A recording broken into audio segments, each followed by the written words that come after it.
Thompson is already hitting an 11-day bus tour across South Carolina. It'll be his first test in the South. Fred Thompson joins us now from Greenville, South Carolina this morning. Thanks so much for being with us.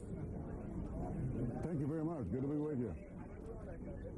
Tell us why you're in New Hampshire, why you're not in New Hampshire and actually in South Carolina on the day of the New Hampshire primary.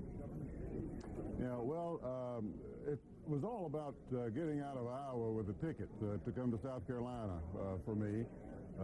We have not spent very much time or money in New Hampshire. We went up there for the two debates that they had over the weekend.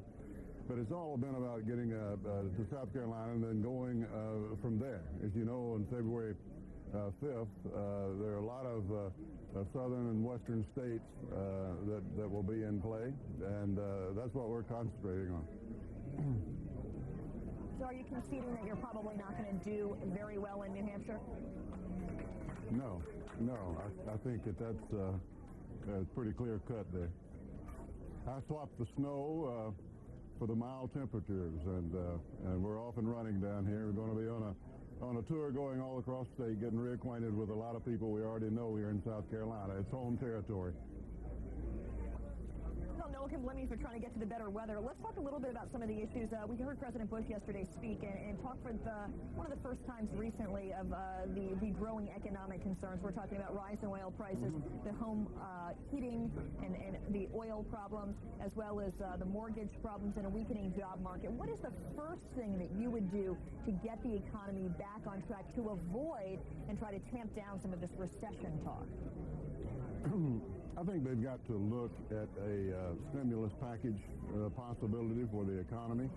It's not just the subprime market. It's poured over into the general housing market. People are having great difficulty in selling their homes or refinancing. That's poured over into the credit market, and it's showing up in automobile sales. It's showing up in credit card rates and things like that. So I think consideration needs to be given for a tax cut on the bottom 10% rate that would last for 1 year and have those checks go directly to those people, somewhat like we did in 2001, in order to make sure that this downturn doesn't turn into a recession. You've also talked a lot about Social Security a little bit more than some of the other GOP candidates. You would want to allow people to set up an individual retirement account, and the government would then match that. Why do you think that's the solution? Yes, as far as Social Security is concerned, yes, Social Security is going bankrupt. No one wants to talk about it, but we're working through the so-called Social Security surplus. We're spending it as we speak, and pretty soon that'll be in a deficit, and with the retirement of the baby boomers and so forth, we're simply going to lose what we have there. So we need to do some common sense things to save it. One is individual retirement accounts. Let people save more during their working years for their own retirement. That, with indexing the initial benefit to inflation over a period of years, would make Social Security actuarially sound and save the government money, and would let the average worker retire with a few $100,000. Would that be to supplement or eventually replace Social Security checks that people have been accustomed to getting? No, it'd be a supplement. It'd be an add-on. All right, let's talk a little bit about immigration as well. It was a huge topic at the debates over the and some brought up the point that a lot of the GOP candidates have been holding up Ronald Reagan and saying, look, I'm the new Reagan, yet he was really the one president who did give blanket amnesty as a possible solution to the immigration problems back in the 80s. How would you take a look and tackle the crisis that has only grown since then when it comes to the number of illegals living here? Yeah, I had a difficult time understanding what some of my colleagues were saying about that. It was like, well, Reagan did amnesty, implying that amnesty is okay, but we're not for amnesty. So I'm not sure what their point was there about Ronald Reagan. But the fact of the matter is there was, back in the 80s, a deal that we would secure the borders for a small amount of amnesty. And that didn't work. So we certainly should have taken that example as something that did not work and should not be attempted again.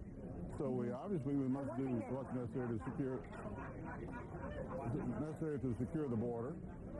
We must help employers make sure that they're not employing illegals, and we should stop sanctuary cities and say that if they continue with their sanctuary city policy, we're going to cut federal funding off to them. and require them to learn the English language if they become citizens later on after playing by the rules. So those are the steps that we should take, and then we would have enforcement by attrition. The situation would begin to reverse itself, and we wouldn't have the continuation of the illegal crossings. It's not just the 12 million that we're concerned about today. It's the next 12 million, the next 12 million after that if we don't do something about it.